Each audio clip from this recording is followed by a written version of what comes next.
गंगोत्री विधानसभा के लोकप्रिय विधायक आदरणीय सुरेश चौहान जी, भारतीय जनता पार्टी के जिलाध्यक्ष श्री नागेंद्र सिंह चौहान जी,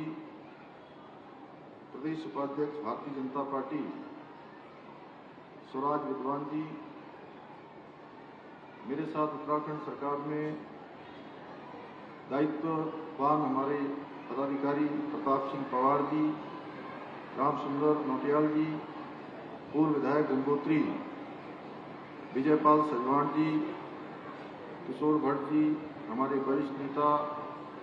आदरणीय सूरतराम नौटियाल जी, महावीर नेगी जी, विनीता रावत जी, डॉक्टर सरेंद्र कोहली जी, सत्येंद्र सिंह राणा जी, मुरारी लाल भट्ट जी, मनोजेंद्र सिंह रावत जी, मंडल अध्यक्ष भवानी भटवाड़ी, राजीव नौटियाल जी, मंडल अध्यक्ष राजीव बहुगुणा जी, नगर अध्यक्ष राजेश राणा जी, भागीरथी मंडल अध्यक्ष प्रेमदत्त भट्ट जी, ममता पवार जी, प्रमुख भटवाड़ी, और यहाँ पर उपस्थित हमारे सभी आए हुए सभी अतिथिगण, सभी हमारे सम्मानित जिन्होंने राज्य बनाने में, इस राज्य की स्थापना में जिनका बहुत अहम योगदान रहा, सभी सम्मानित राज्य आंदोलनकारी एवं उनके परिजन, गंगोत्री धाम मंदिर समिति के सम्मानित अध्यक्ष सेमवाल जी और आए हुए सभी हमारे तीर्थ पुरोहितगण और काशी भूमि की सम्मानित जनता, मेरे सभी बड़े बुजुर्ग, माताएं, बहनें, सभी मेरे नौजवान साथियों एवं प्यारे बच्चों, और कार्यक्रम में पधारे हमारे सभी मीडिया के मित्र और बड़ी संख्या में आए हुए सभी हमारे बच्चे और सभी अभिभावकगण, मैं सबसे पहले तो आप सभी का इस रजतोत्सव के इस कार्यक्रम में इतनी बड़ी संख्या में आप सब पधारे हैं। सर्वप्रथम मैं मां भागीरथी के पावन तट पर विराजमान काशी विश्वनाथ की साष्टांग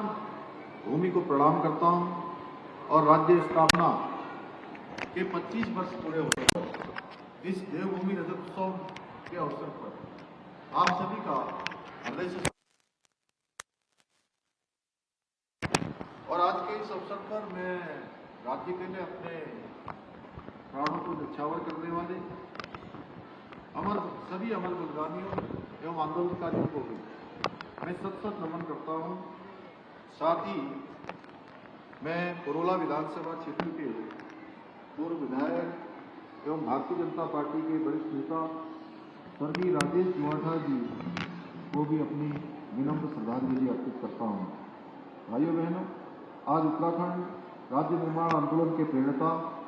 उत्तराखंड के गांधी तथा लोक संस्कृति के महान पुरोधा स्वर्गीय इंद्रमणि बड़ोनी जी की भी आज जयंती है। मैं सवेरे आज देहरादून से उनको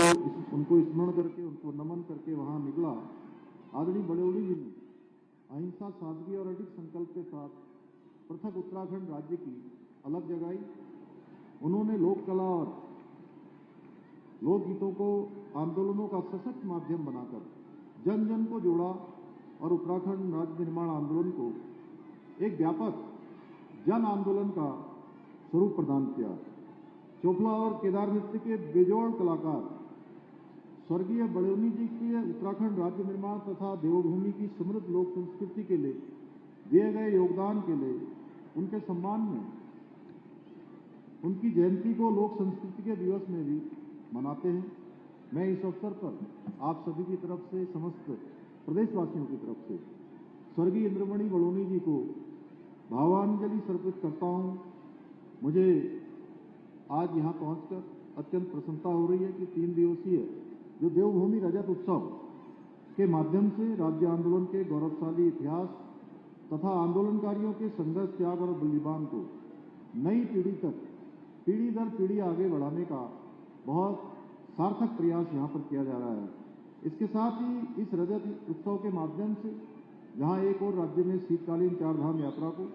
प्रोत्साहित करने का भी प्रयास किया जा रहा है। वहीं विभिन्न सांस्कृतिक कार्यक्रमों के माध्यम से हमारी समृद्ध सांस्कृतिक विरासत, परंपराएं और लोक कलाओं के संवर्धन और संरक्षण की दिशा में भी काम किया जा रहा है। मुझे पूरा विश्वास है कि यह रजत उत्सव निश्चित रूप से हमारी भावी पीढ़ी को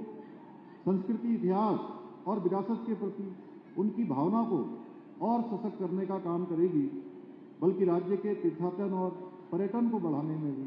अपना बहुत महत्वपूर्ण योगदान देगी। भाइयों बहनों, आदरणीय प्रधानमंत्री श्री नरेंद्र मोदी जी के नेतृत्व और मार्गदर्शन में हमारी सरकार राज्य के आंदोलनकारियों और उनके सपनों को साकार करने की दिशा में पूरी तरह से संकल्पित होकर काम कर रही है। जहां आज एक और सड़क, शिक्षा, स्वास्थ्य, पेयजल, हवाई कनेक्टिविटी जैसे प्रमुख क्षेत्रों में आज अनेक इंफ्रास्ट्रक्चर को विकसित करने की दिशा में प्रयास किया जा रहा है, वहीं local for vocal, make in India, startup India जैसी पहलों के माध्यम से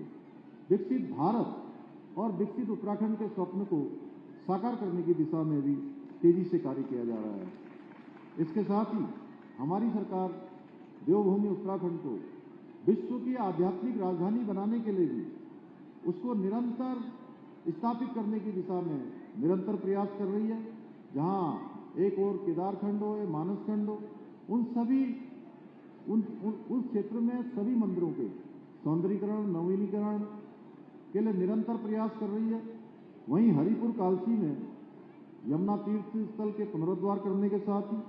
हरिद्वार ऋषिकेश कॉरिडोर, शारदा कॉरिडोर के निर्माण की दिशा में भी तेजी से काम किया जा रहा है। इसके साथ ही हमने आदरणीय प्रधानमंत्री जी के नेतृत्व में शीतकालीन यात्रा की पहल प्रारंभ की, जिसके माध्यम से ये सुनिश्चित हो कि 12 महीने पर्यटन की निरंतरता बनी रहे। सभी लोगों को केवल 6 माह का काम न मिले, बल्कि अब 6 माह नहीं, पूरे साल भर काम की निरंतरता बनी रहे। आज जहां हम एक और धार्मिक पर्यटन के साथ साथ wellness tourism, adventure tourism, film shooting destination, wedding destination के रूप में आज पूरे देश के अंदर हम विशिष्ट अपनी एक पहचान बनाने के लिए इस क्षेत्र में काम कर रहे हैं। वहीं हम राज्य में साहसिक पर्यटन को बढ़ावा देने के लिए जैसे trekking, river rafting, paragliding, skiing